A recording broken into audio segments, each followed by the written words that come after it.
Jackson, Director of Community Outreach for the Charcot-Marie-Tooth Association, the CMTA, and we are glad you are joining us for this really neat self-advocacy meeting. I'm thrilled to be having this meeting because I have so much to learn in this area, which is why I reached out to these two amazing guests, Erin Weierbach and Angela Vandersteen, to join us and talk about and teach us about self-advocacy and what that even means and how we can become better advocates for ourselves, which is such an important skill to have as we navigate our CMT journey. So what we're going to do is it's going to be a really casual conversation and presentation. I'm going to turn it over to Erin, and then she will in turn later turn it over to Angela. But if you have questions as Erin or Angela are covering a topic, go ahead and throw your hand up or feel free to interrupt us so we can get to your question right away. You can also put it in the chat, but we'd love for this to be more discussion based. So don't feel like you have to hold your questions until the end. Welcome, Hannah Roberts. Good. Oh, he's muted. Okay, so Erin, I'm going to turn it over to you. Thank you for being with us. And if you want to introduce yourself and tell us a little more about you. Sure. Thanks for having me so much. I really appreciate it. And it's really cool that a lot of you are new, I think. I apologize if we have met, but your names don't sound familiar other than Hannah. So welcome and thanks for joining. My name is Erin Weierbach. I guess I'll tell you a little bit about my professional experience. I work for the Peel Center, which is the parent center for Pennsylvania. There are parent centers in all of the states, at least one. Some states have more. Basically, I work with families and youth and young adults up to age 26 and help them understand their rights around healthcare and education. So I primarily find myself working with high school students the most, who are in transition from high school to work or college or, post-secondary life. I do a lot of volunteering. I am an adult ally for the Pennsylvania Youth Leadership Network, and I'm a volunteer. I've been a volunteer with the CMTA for maybe 10 or 11 or so years, maybe. I'm the branch leader for Harrisburg, Pennsylvania. I'm a staff member for Camp Footprints. I do a lot of public speaking. I'm a trainer and a speaker, for my full-time job. And then I just love to talk and I love to meet new people. So any opportunities, I do a lot of presentations locally, statewide, nationally, and recently I've done some international speaking, which is really exciting. And I say all that to set us up for the fact that I did not always do all of those things. I did not always feel good about having CMT, and I did not always advocate for myself. And so no matter where you are at in your experience with advocacy, it's okay. And so I just wanted to kind of put that out there that, I'm pretty loud and proud now, but that wasn't always the case. So, and I'll pass it over to Angela. Thank you, Erin. And I've heard your story before when we met before, but it's so great to hear it again. So my name's Angela Vandersteen. I live in the greater Indianapolis, Indiana area. And I have CMT 1A, was diagnosed, I believe, in my early 30s. And what was interesting was inherited from my dad, and we noticed things about dad in regards to his walk, the shape of his feet, but he never thought that, hey, I need to check into this. So I have 4 sons, 2 of them have CMT as well. And we were just talking about this before everybody joined. I actually, with my sons, have 4 disabilities, or 3 of the 4 have disabilities, but 4 disabilities represented. So disability is our life.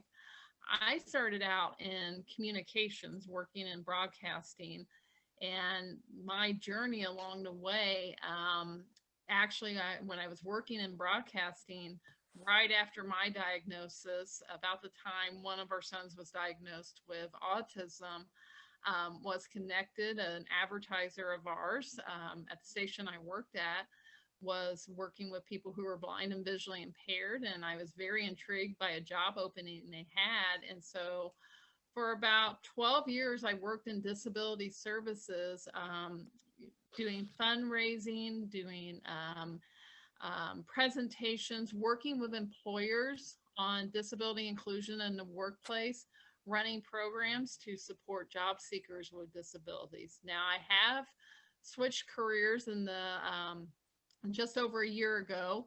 I wanted to work closer to home and joined our local Chamber of Commerce as a vice president. And what's been interesting about that is now I feel like it's a different advocacy role for me. When you're working in disability services or you're working in a field very related to something you're personally going through, I think you feel a little bit more comfort in opening up and just being very loud and proud because everybody around you understands what you're going through. So, you know, that comfort level, it's not that I haven't been advocating for myself. I haven't been self-disclosing or anything, but there's a difference in the comfort level with it.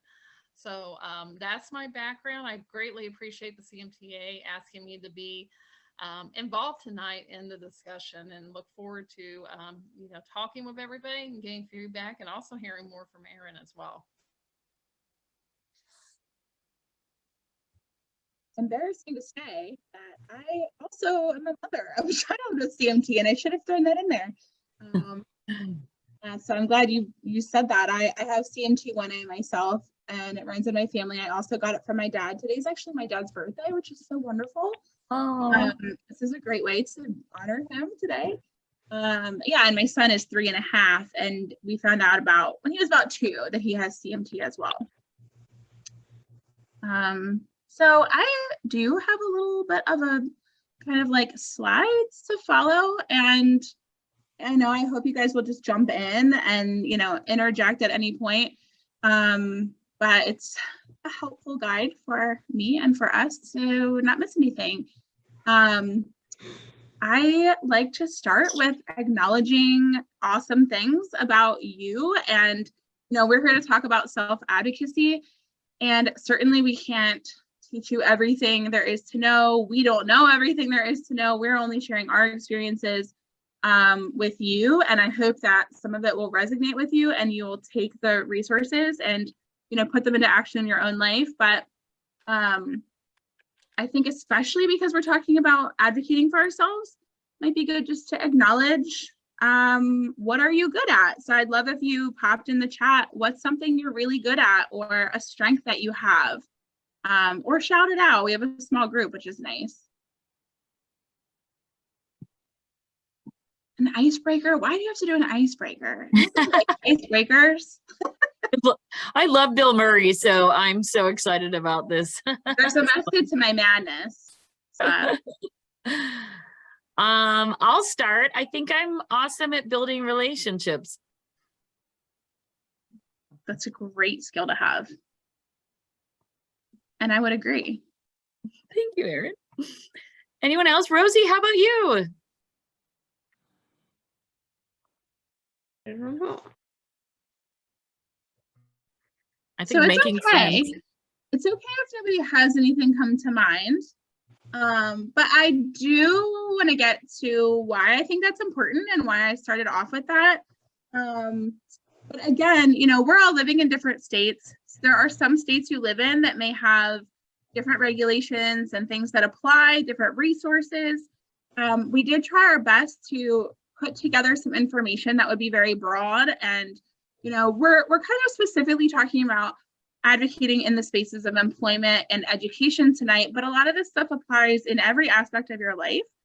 So hopefully we can give you the resources today that will help. If you have a question that is really specific to you, or an experience that you or your child or, you know, someone you know is going through, I know Angela or I are happy to meet with you at any point.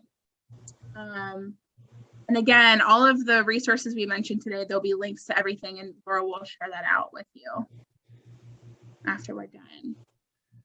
So again, you're the experts. I just really wanted to reiterate that we are here as guest speakers to share our experience, but I really want you to know that this is up to you to kind of put it into action in your own life.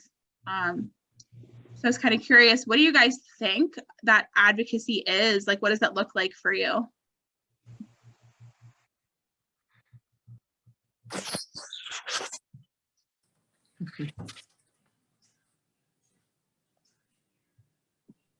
Guys, it's Patty. I'm going to apologize right up front because I wish I was able to sit in front of my computer and be on Zoom and see everybody in the chat and everything else. But I was going to say my strong suit is juggling multiple activities, but I'm doing very miserable at trying to get out the door, holding the phone and get to the car to get my daughter from her activity. So that would be a lie.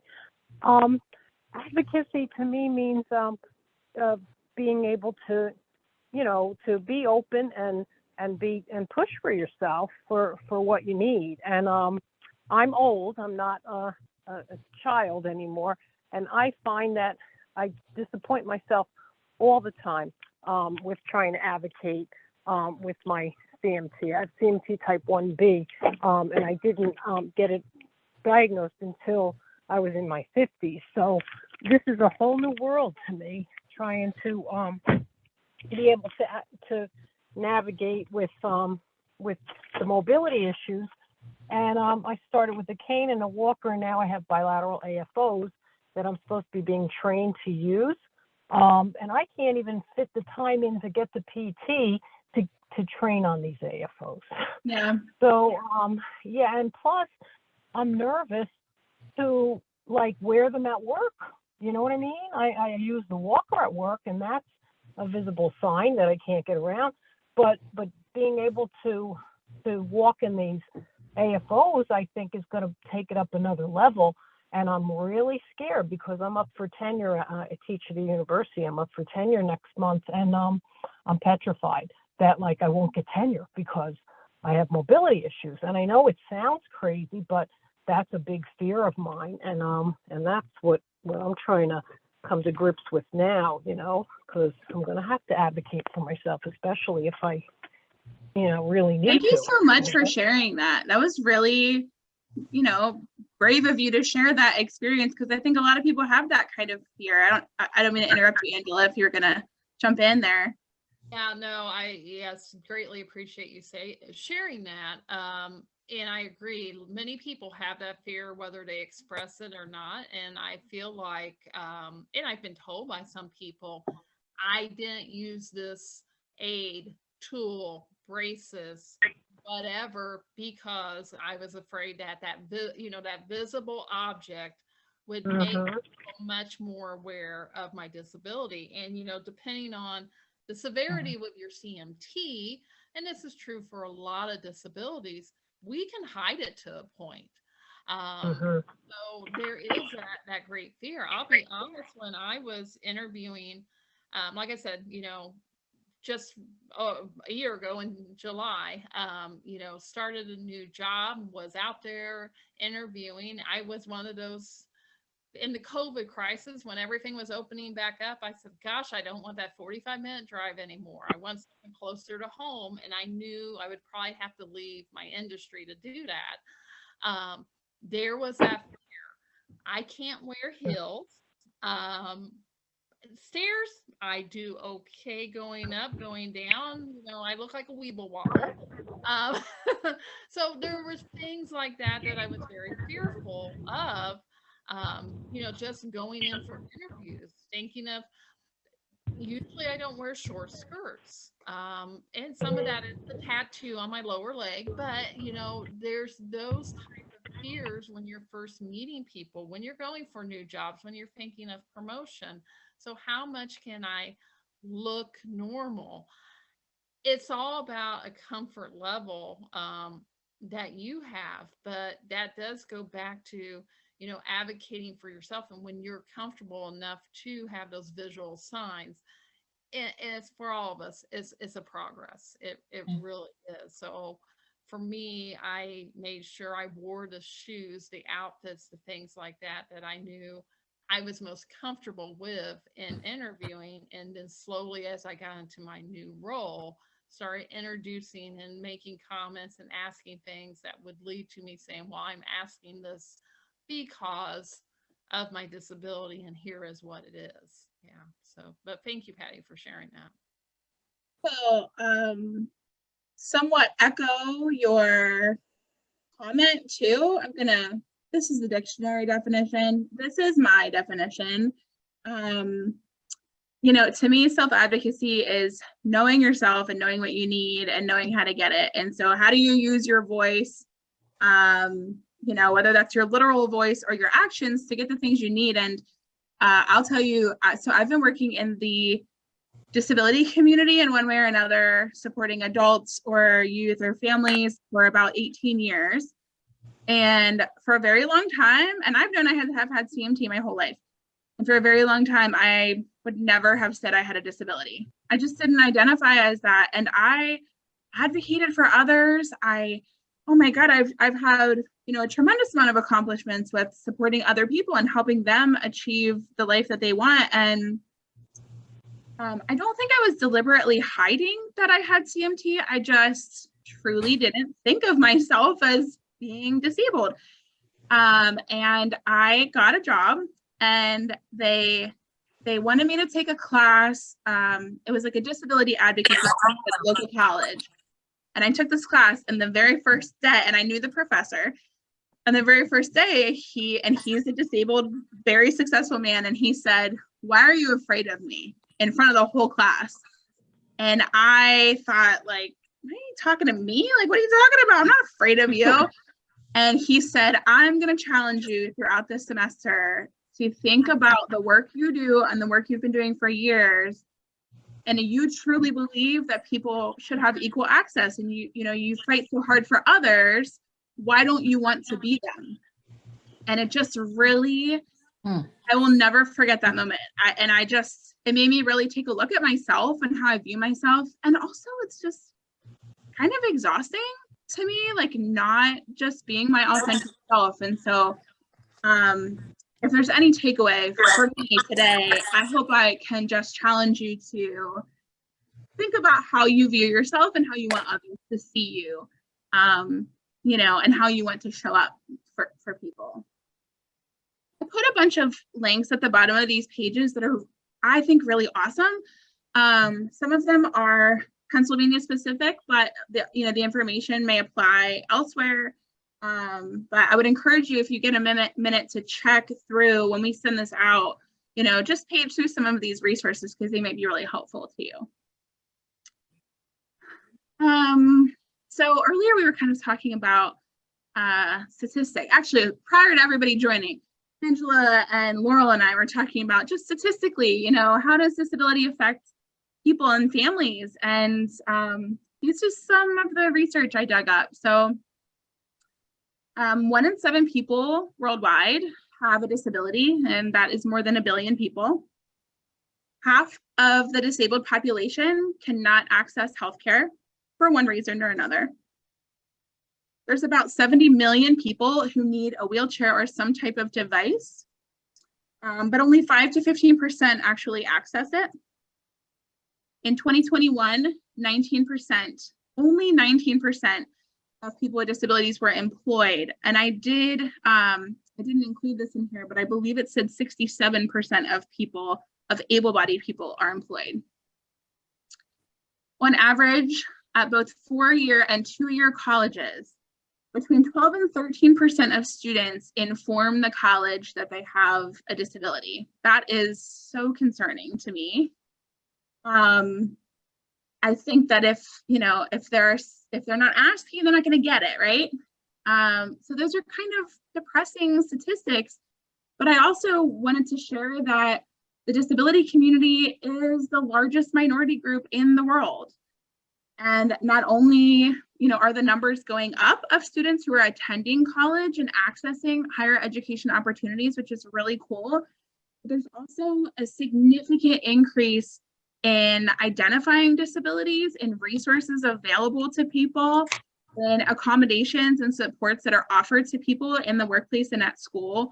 But that is really encouraging. And the benefits of working. There's so many benefits to working. I'm sure you all are aware, whether you're working or not, when you are, and this could be a paid or unpaid, this could be a volunteer, we're just talking about, contributing in the community in that capacity. And relationships, stability, there is so much research that is done about the physical health, how much your physical health improves just by, having a place of belonging in the community. And the reality is, if we are all lucky enough, every person on the planet, if you are lucky enough to live long enough, every person on the planet will experience a disability at some point in their life. So you're not alone. I think sometimes we all feel alone, myself included, but it's a very large population of people who and these are people that identify. There are so many other people that don't even disclose. So it's a very large population and community that we're part of. And I think that could be a really exciting thing. And it's been a really good experience for me to be part of this community. So I put together some general tips that I think apply, and please jump in if you have anything else that I'm missing. I think these things apply to everywhere. I asked you at the beginning, what are your skills and strengths? I think approaching things from a perspective of you have value and you deserve to be in these spaces. If you want to work, you deserve to be there. If you want to experience education, you deserve to be there. And no matter what space we're talking about, you have value as a person and who you are. But with that said, I think it's also really good to be able to identify your areas of improvement or growth, or, where are your gaps in knowledge? Where are those areas maybe you're not so comfortable with? I know you all came here tonight because you're hoping to learn something new or maybe get a new resource. And so that's an awesome step. Being clear on your goal or your ask. So in a little bit, we're going to talk about accommodations or accessing things. And a lot of times we're talking about advocating, we're talking about, asking for something concrete or doing something concrete. And so being really clear, has anyone ever heard of a SMART goal? So I put a little link in here about that, but, I'm a nerd. I do a lot of trainings on SMART goals because I just think it's so important, and if you're not familiar, basically, is your goal measurable? Is this something that is a real tangible thing?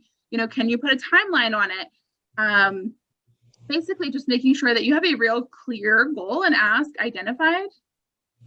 And then discovering when you're at your best. So, that could be, I'm going to bring these all up at one time. So I put, what's your ideal conditions for employment? What supports your accommodations? What kind of environment? What type of pace? So, when you're talking about being in the workplace, what is the ideal situation? Do you know your limitations? Do you know what kind of, what your skills and interests are? And then how can you match that with an ideal situation that is really going to make for a good pairing of a job? The reality is there are some jobs that are not going to be a good fit for us. My brother has a landscaping company. I could never, ever, you could pay me $1 million, I could not be a landscaper. But I have a job where I get to talk to people and I get to tell my story all the time. And I know that I thrive in, settings where I get to interact with other people and learn from others. For me, I feel like I'm meeting a lot of my ideal conditions for employment. I stand with that. Okay, sure. So I am brand new. Oh, sorry, Margaret. Yeah, so, just kind of knowing, like, let's set yourself up for success. Let's find a place where you feel like it's a good fit. And I think that can really go a long way in setting up for success too. And then practice showing up authentically. I think this is a big one. I think advocating for yourself takes a lot of practice. And like I said, I if I had known even this position I have now that I would have been asked to share my personal experience so much, I don't know if I would have taken this job. I was really nervous. And I've been doing this for several years now, and I love it. And I just thought, man, but it took a lot of practice and me being vulnerable and telling people that, you know what, I'm a little bit nervous doing this, or, I'm really putting myself out there and sharing my personal disability and experience with a lot of people all the time. And it just has taken a lot of practice for me. And it has not always been received well, but I try again, right? I don't know if Angela, you want to add to any of these things I have. Excuse me. One of the things I was thinking of as you were talking in both personal life and when working with people with disabilities, while either searching for jobs or just, how do I approach my employer? One of the tips I always like to give is try to make what you're talking about relatable to them. If someone does not have CMT, they can't understand what we're experiencing. But there are, whether something they are going through or, thinking of another disability or impairment that might be relatable to them. So, if you're talking about an accommodation you need, whether it's, something that needs to be purchased or just something you need different in your environment to be successful, you can compare that to something that people can relate to, like, this for me is like for people who have bad eyesight needing their glasses. Okay. So, try to think of things that are relatable when making your case. I shared earlier that I started out in broadcasting. I was in sales, and we had a consultant that worked with us. And one of the things he always told us that I have used this tip throughout my life and about everything because it's so true. Facts tell, stories sell. So that relatability, stories that you can tell, something that you can really sell it to them about why I need this or why I'm speaking up about this is very critical to just helping yourself out and to getting them to understand what your need is. So instead of sometimes going in with all these facts and figures, and I remember sending to school for one of my sons with CMT, all this various information for the nurses to look through and its teachers to look through. It was when I actually got to sit and talk with them and say, it's like this, or it's like that became relatable to them and they were able to understand it. It was the light bulb moment where, got it. Okay. I understand now why I need to do this. It's a really good point. It kind of like ties into this last one I put is like, I put identifying your allies and support system, and then like communication is a two-way street. So I always try to be really open-minded and like putting myself in their shoes too, and that this would be the first time they've ever, experienced or had someone approach them with an issue or had someone approach them with a request. And, I try to approach things as a learning experience for both of us.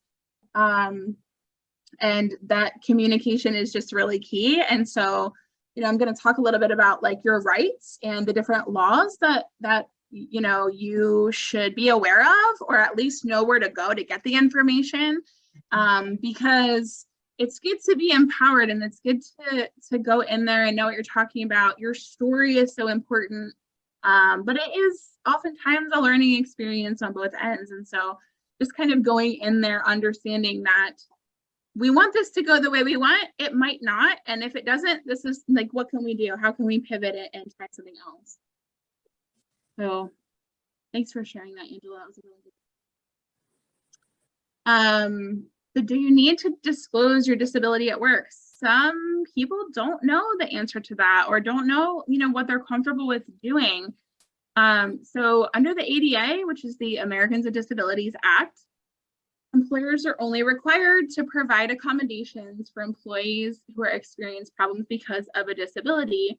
So basically, if they don't know that you have a disability, then you probably will not receive the support that you need.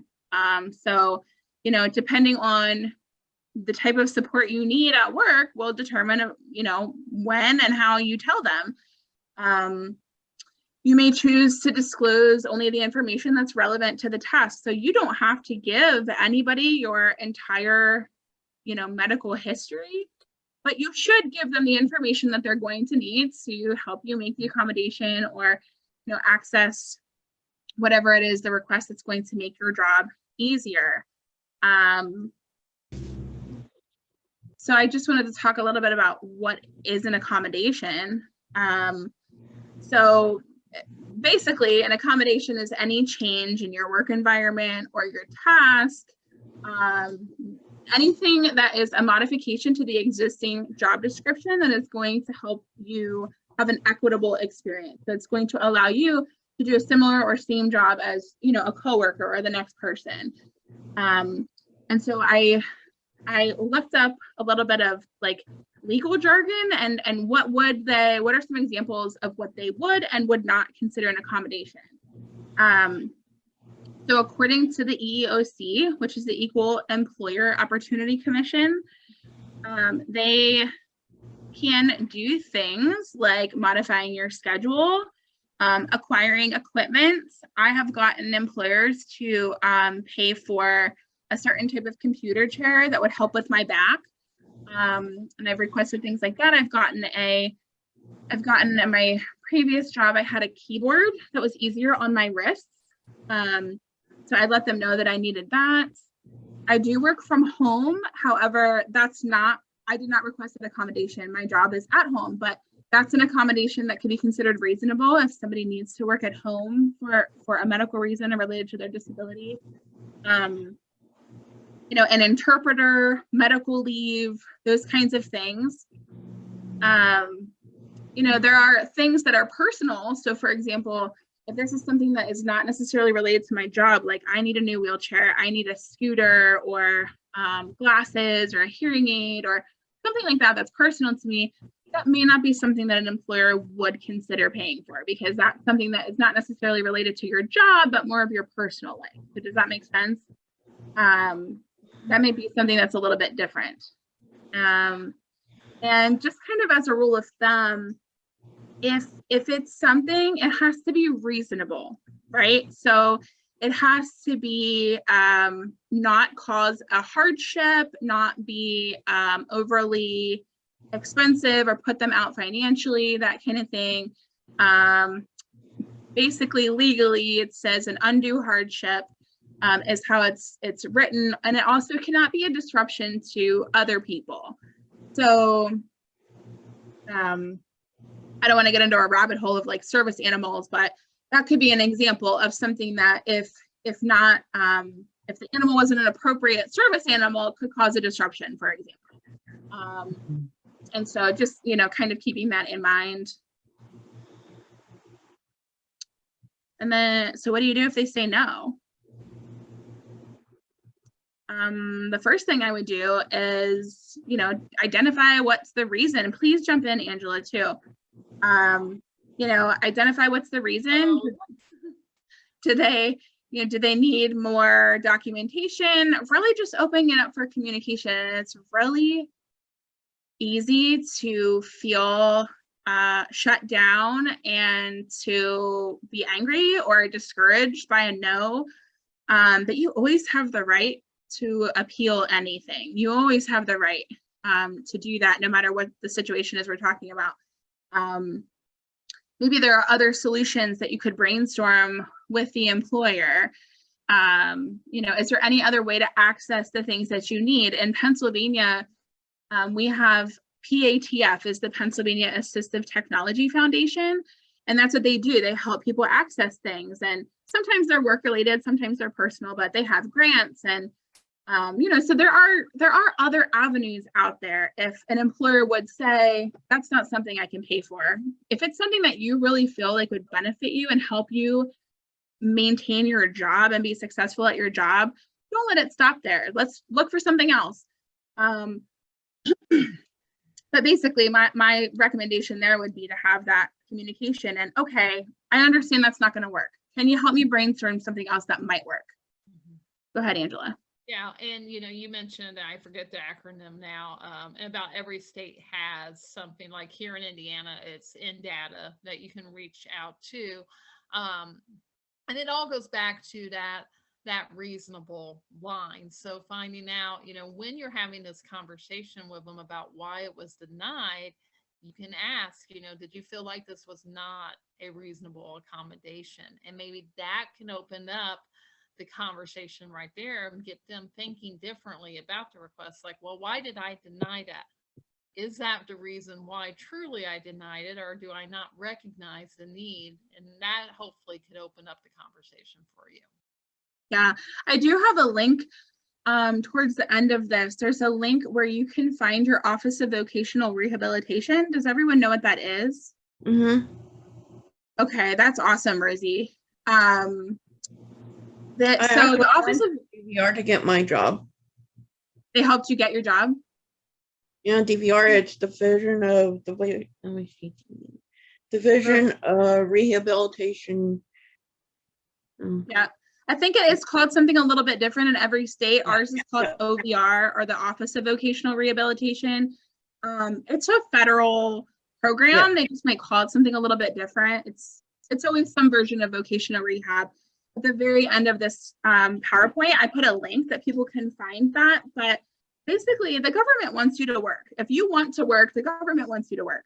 And so there are all kinds of programs that support students in school. In Pennsylvania, we have an early reach program. They start working with students from the age of 15. Basically, their main goal is to support people to have jobs. So they can help find a job. They can help you, do like assessments to discover what kind of job you might be a good fit for. They can have job coaches come in and support you to learn a job, or maybe you don't even know what kind of accommodations you need. Maybe you don't even know where to start. You've never requested an accommodation before. They can come in and help you identify, some different tools and resources that might help you. And it's all free. It's no cost to you. It's federally funded. So that's really important to know. I bring that up here because they can also help you pay for things. So if you have a need for something that will support you at work, and you don't have access to it through your insurance or through the employer or another way, they can also help you do that. And also they pay for education. So if you need professional training, if you want to go to college and you're having financial hardship or whatever, they'll help you pay for all of those things. I will tell you, you're going to have to really practice your advocacy skills, because sometimes it's an uphill battle, but it's worth it. It can really help you access a lot of great services and supports. I'm just going to go ahead and pop these all up.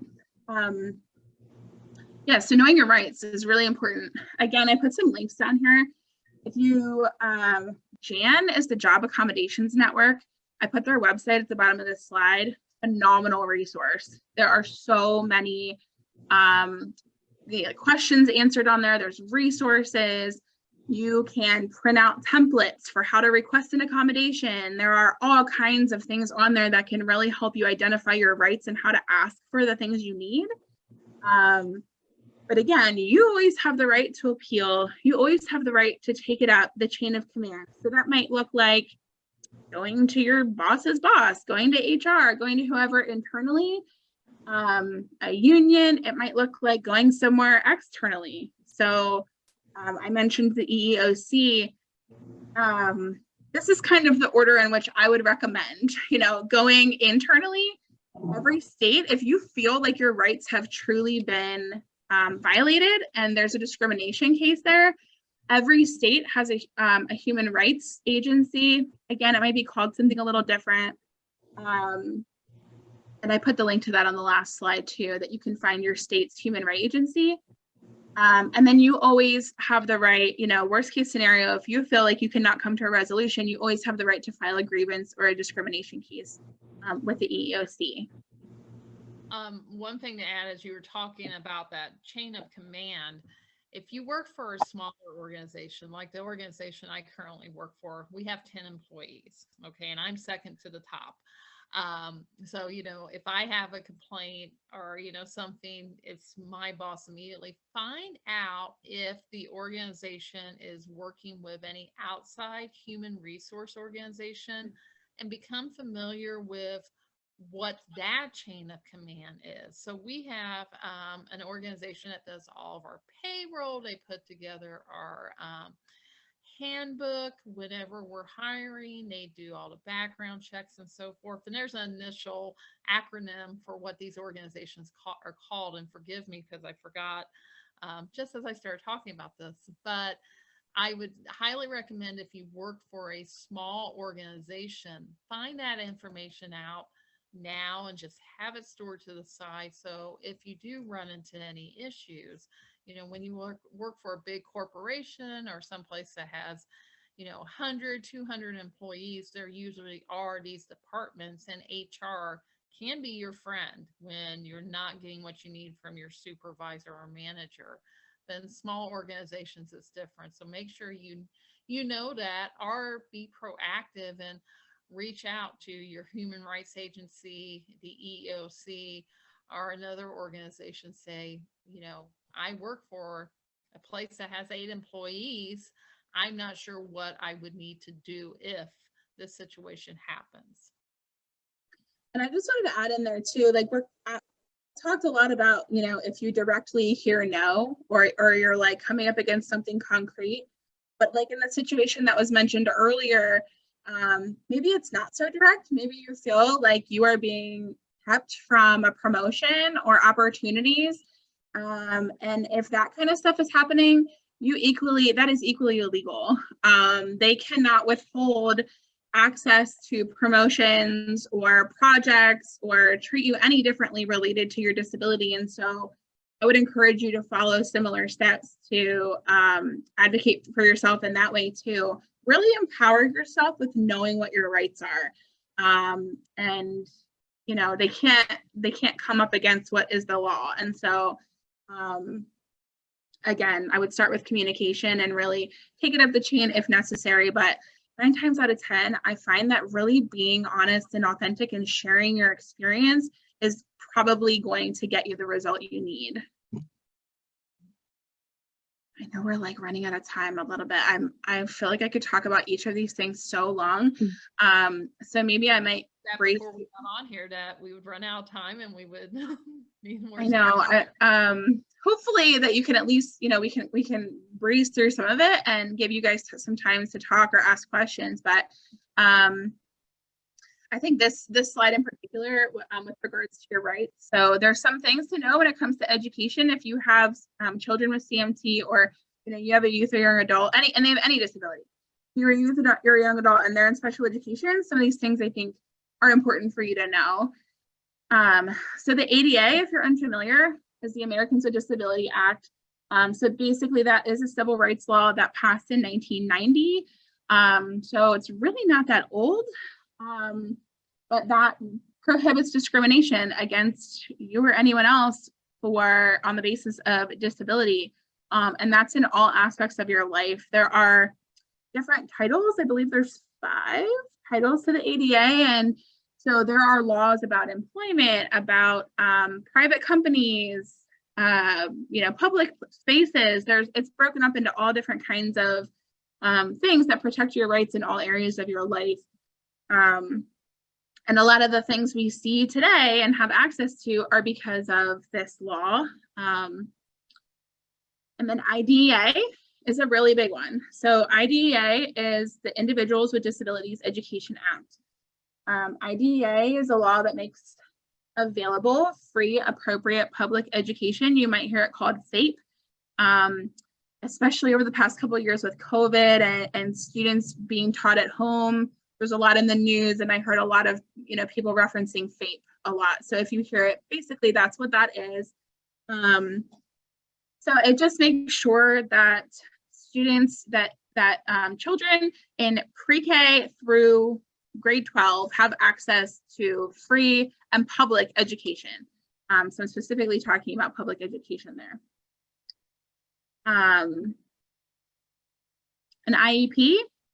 IEPs are individual education plans. So IEPs are part of special education. They are part of IDEA. It's a plan that a student might have in their school. My son actually is in in early intervention programs. So he's 3.5, he's in preschool, and he gets speech therapy and physical therapy for his CMT, and we get an IEP. So it's a legal document. They help you write a plan. There's everything from the type of supports you need to, goals you're setting. Your child or your young person, or if anyone that I can't see on screen is a student currently, and you have an IEP, I would encourage you to be part of your IEP meeting as soon as you are able. That is about the student, and they should have the most voice in that space, and kind of determining where that goes. A 504, I've heard a lot of students have 504s in the CMT community. A 504 is similar but different. A 504 plan is, and you may have both. You may have an IEP and a 504. But a 504 is not supported through IDEA. That is under the Rehabilitation Act. I think that was in 1974. So the Rehab Act is important because that is making sure that students are not getting discriminated against. These resources in the bottom right are wonderful. There's like examples of comparisons of like what's the difference between an IEP and a 504. I think of it as an IEP is kind of modifying the curriculum or like the education plan and how you learn. And a 504 is oftentimes about the environment in which you learn. And so accessing things like, and it could be temporary, I got surgery on my arm and I'm left-handed and I can't write. And so they're going to be able to have someone take notes for you, or maybe allow you to record the class, or so something like that. So something more of like a physical need, or something you need to access it in that way. I don't know if you have a different, simpler explanation, Angela. No, I feel like that was a really good explanation. I wanted to know, as I was reading through as you were speaking, the legal document, just remembering that based off of what your child needs, how much you really think you might have to fight for this. You might really want to push more towards that IEP because it does have more legal power, more teeth to it. Yeah. Yeah, and IEP, go ahead, Laurel. I was just going to say, if someone needs a deeper dive into IEPs and 504s, Sarah Kesty did the monthly education meeting in August last month, Oh, cool. all about 504 and IEP plans, because she's a special education advocate. So if you need like that deeper dive, I can always send that recording out to anybody. Awesome. Thanks, Laurel. Yeah, I think most important, I put these up there because these are things that come up in education all the time. However, there is a thing called entitlement versus eligibility, and this is the big one. And so if we're talking about that, all of that stuff applied to students while they're in school, while they are in preschool through 12th grade. And so important to know, school-age students with a disability who are in special education are entitled to all of those services. They are entitled to access education. The school's going to work with you. They're going to have an IEP, and they're going to have legal documents and checklists and things that are making them follow all of these laws and rules. Once a student graduates, they have to obtain services through eligibility. So it's a little bit different. Self-advocacy comes into play huge here because you are only going to get those services and supports if you qualify for the services. So depending on the service, it may be financially based, it could be disability based, it could be tied to lots of things, an educational need. So they may qualify, they may not. It is the person's responsibility individually or with their family to request it. So if they choose to go to college or a technical school, or anything like that, or job, no matter what they choose, they're only going to get the support they need if they know how to speak up. And so earlier we mentioned that statistic of 12 to 13% of college students request support. And that is like, oh, it's like gut wrenching to me because there's so much available if you ask for it. And so I think and again, I work with students and families, and I work with parents who don't tell their children they have a disability. And I can't tell anyone how to parent, but I can tell you that not being able to identify your needs is really problematic. And so I think this is really huge when we're talking about self-advocacy, especially. And so just knowing that you're not guaranteeing services, they can come back and tell you that they don't have the staff, capacity, or funds, to do that. Again, I would urge you to not give up. Colleges, universities, community colleges, any kind of higher ed programs, tech schools, you're going to have a disability services office or somebody that handles that. And so my advice to students who are considering any of those opportunities after high school is to research those places first. Make sure they have somebody that you can contact, that they're aware of your needs and they can ask those questions before they apply or, enroll in those schools, that they know ahead of time they're going to get what they need. Did I miss anything on that, Angela? No, great. Yeah. Okay, I apologize. My dog is barking in the back. I'm so sorry. I think that's kind of it. I have some additional resources on here. I work at the Peel Center. I put our link. There is a lot of information on there that may apply beyond Pennsylvania. But if you're not finding what you're looking for, I did put a link to find your parent center. There are parent centers in every state. They serve young people up to age 26 and they serve their families.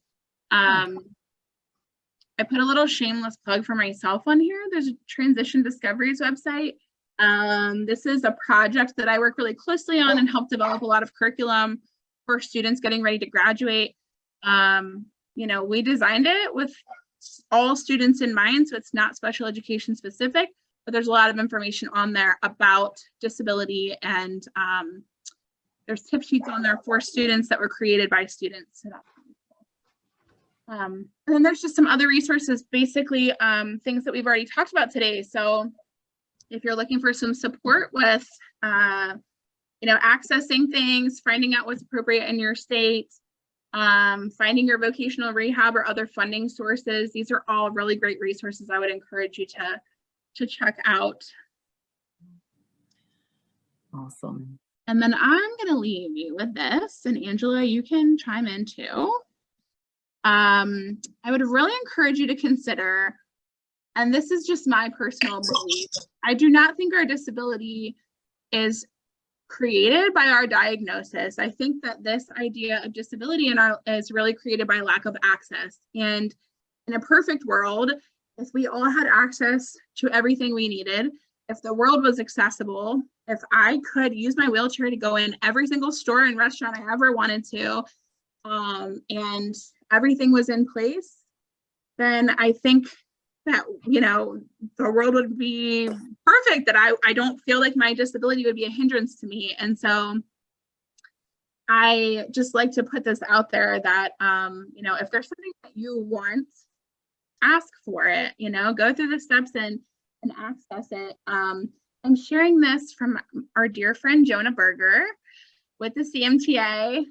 We were having a conversation earlier and about advocating for ourselves, and we were talking about the youth of the CMTA, and he shared this image, and I had to put this in here because I just felt like it was a really appropriate way to end this conversation. I love this. And it applies to everything in life. Yes. Right? You've got to ask for what you want. I tell my kids that all the time. Yeah. And it can be scary. And I think the word advocacy itself probably is somewhat overwhelming. I think it gives this picture of marching on stairs to your state house with signs and everything. But when you break it down just to what your personal needs are, just by advocating for ourselves, we're advocating for everybody with CMT. We're advocating for Mhm. everybody with a disability. But going back, when Aaron was talking earlier about those SMART goals, we're all in different parts of our journey and different comfort levels. So maybe a goal for all of us should be creating our own SMART goals of where we want to take our comfort level. Where do we, okay, I've disclosed this at work, or I've disclosed to this person. Who do I want to disclose to next? And make your goal with that. And, with those SMART goals and, looking up what that means, is it attainable? Do I have a timeline? And just building off of that so you can have a comfort level. Aaron touched both on employment and education. And again, I loved what her putting in there about the entitlement versus eligibility. And something I would highly encourage everybody to do when it comes to employment is making sure, again, it comes to your comfort level, what you're ready to disclose. But something that I saw often working with employers and people with disabilities in the workplace is that if a manager leaves and that was the only person you spoke to about your condition, or, hey, you had an arrangement with them because they understood, you worked with them for a long time, maybe they saw the progression with your disability, and they leave, that next one comes along, no clue about it. So make sure that whoever is handling human resource duties with your organization is aware. That doesn't mean that you're making this broad announcement to everyone, but a conversation with them, getting it documented. So if whoever is supervising you leaves, you've got that protection to be able to get the needs that you want. It could be that your current supervisor allowed you to adjust your schedule or allowed you to sit instead of stand, and someone new comes in. Well, if it's not documented, going back to what Aaron shared earlier with the ADA, then you don't have the right to fight for, or it's going to take longer because now you've got to get everything documented. So that's one thing as like a final piece of advice I would like to share with everyone. A really great point. Mhm. I would love to open it up for discussion and find out what inspired you to join the discussion tonight and come to the meeting. Or do you have any questions?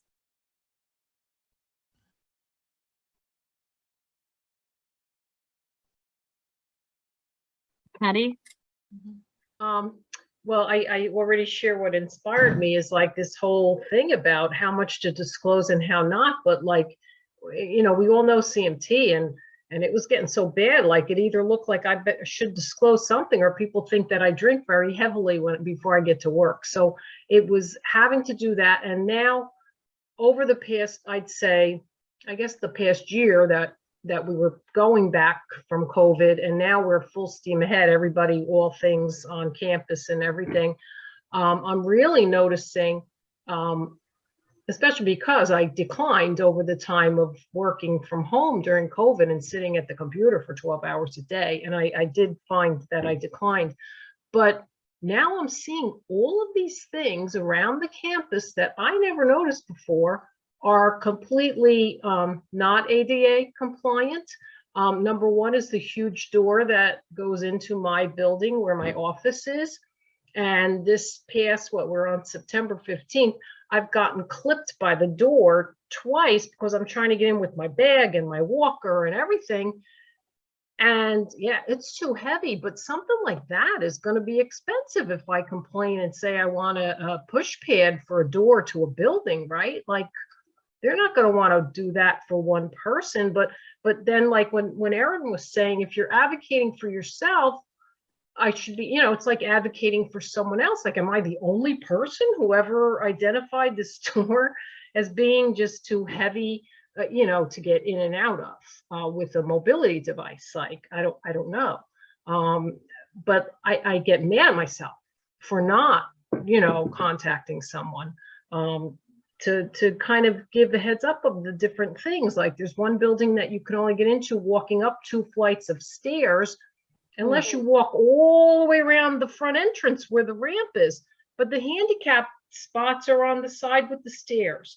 So Oh my luckily, gosh. yeah, luckily there's a lot of able-bodied students who love to flex their muscles. So if I stand there and look pathetic enough, they will help me carry the walker up, but then I still got to get up the steps.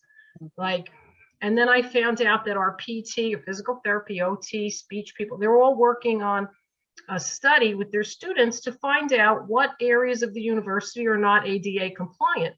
And I've asked them 3 times, like, follow me around on my day and you can see. Well, they're doing this study with able-bodied college students. It's kind of not the same, you know? So there's just so many things that we could walk around, you know, advocating. And it's just, I feel like I need to do more, but I can't do everything either, you know? So that's where We I'm put at. a couple of resources in the chat box, Patty. Yeah. They're legally required to be accessible. So there are certain standards. You know, there are some things that are nice for them to do, and then there are things that they're legally required to do. And so you might feel like, oh, I'm just asking for myself. I guarantee you are not asking for yourself. I guarantee you're not the only one that has had that issue with the different things you've mentioned.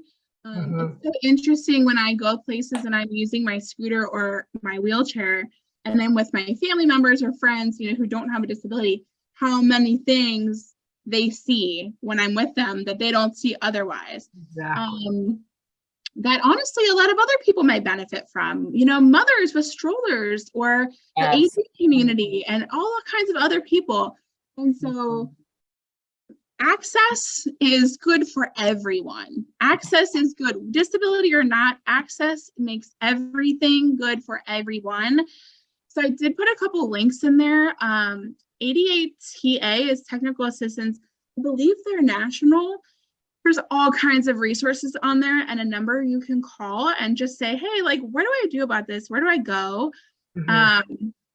ADAinfo.org. Now that's the Mid-Atlantic Center. So that covers like Pennsylvania and the Northeast region. I'm not sure where you live. I'm in New Jersey. Yeah. Okay, so you would be covered under that. If you, the Mid-Atlantic ADA, you can call. And then I put nickel. I actually myself went through an accessibility training. And so in my previous job, part of what I would do is go and assess buildings. And, you know, sometimes places would call and they'd say, hey, we're doing new construction. We want to make sure we're, you know, making it accessible. Can you come help? And so I had like a checklist and I would go help and check those types of things. But especially at a school or a university, that is absolutely required under the ADA. And so I would encourage you to bring it up, because I don't think that you're the only one that probably has noticed those things. Some of them are comical, and as we all know, you have to have a bit of a sense of humor when you're navigating this world with disabilities. I have a daughter. The daughter I was chauffeuring around tonight is 35 and has Down syndrome, so no stranger to the IEPs and the 504s and all that stuff, and the required sense of humor. But like, there are even doors at this university that have the push pad externally where you can get in. There's no push pad on the other side to get back out. One of the major buildings is the fitness center. So yeah, I understand the people that are in there are probably very fit and they can push that heavy door open. But come on, like, and I have complained to 3 different upper management people, and I keep being told they're working on it. But do you have a student, just out of curiosity, do you have a student disability pride club or like a council or anything like that at your school? You work at a university? Yes, we have. I think that we have the problem that I think it was you. I hate doing Zooms on phone because I can't see faces. Who, you know, talked about the studies and about how people don't report. Like, I think we have a large majority of students who should report their disabilities and don't report their disabilities. But I'm not aware of any student club or anything, you know, or any association named anything near something like that. I mean, I can check with our disability services. We have a huge disability services. But yeah, I don't know of anything on campus, and I've been working here 12 years. So Yeah. I would highly encourage you to check with your disability services, find out if there's a club or group, or, are they able to tell you if any students have made comments to them that you can maybe connect with. There's power in voices. And even though this was about self-advocacy, whatever you can do to, team up with others and, getting more voices to the table. You might even want to do some digging into, okay, who is supporting the university that has really strong disability programs at their work, and seeing if there's a backdoor way to getting this done.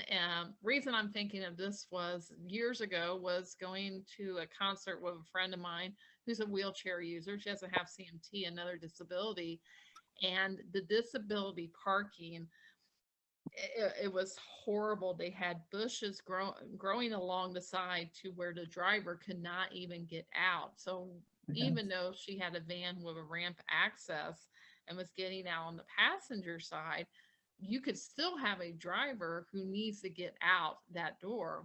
Well, it happened to be this facility. The naming rights was sold to an organization that has a very big, loud voice in the disability community, does advocacy work, has a gentleman who goes out and trains businesses on disability inclusion, and contacted him, and they were able to convince the center to get the bushes trimmed down and back up. I love it. Yeah, so there might be some things to do like that. Let's start with disability services, see what students you can connect with. You might get some students that want to do a, Instagram campaign or something like that, and might bring attention to it. For an action. Yes. Yeah. Like that too. Yeah, good ideas. Good. Yeah. You could mentor them, Patty. Yeah, right? Yeah. I Something mean, that else. would be really neat. Yeah, true. Yep. Definitely. I didn't even think of that, but that's a wonderful idea. Big donor companies, they have a lot of power. So if you find one that And diversity, equity, and inclusion is really a hot topic right now, and that includes everybody. And I think there's a lot of maybe that's something that they have never thought of. Again, with the communication part, bringing it up and saying this. That's the diversity, equity, inclusion. That's like a tagline of our strategic plan. There you go. Oh, there you go. That's huge. Guys, Yeah. but you'll understand it. For some reason, that is never extended to people with disabilities. It is more, what has been historically, well, in the past year, it's more of, ethnicities and different cultures and all. And they're not seeing that whole broad scale of including people with disabilities into that whole inclusion part. So that is something that, lots to do. I was just going to add in that I think this is the best time of all to be speaking about these things, because I think people are more sensitive to it than they've ever been based on everything going on in the world. That's just my opinion. Mm-hmm. Looking back 10 years, I think people were very scared to say things, and even now maybe a little, but if there ever was a time now to be heard, I think it's the best time. And I love the fact of getting those students to follow you around campus. That's brilliant.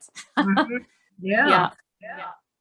Well, first I got to train myself in these AFOs so I can walk more than 20 feet. But once I do, those things are heavy. I don't know if you guys, have experience with them, but Laurel, nobody told me they were going to be heavy. Mine are not heavy whatsoever. I don't know what you have, but I have carbon fiber and they're light as feathers. Mine are called Neuro Swings. Oh yeah.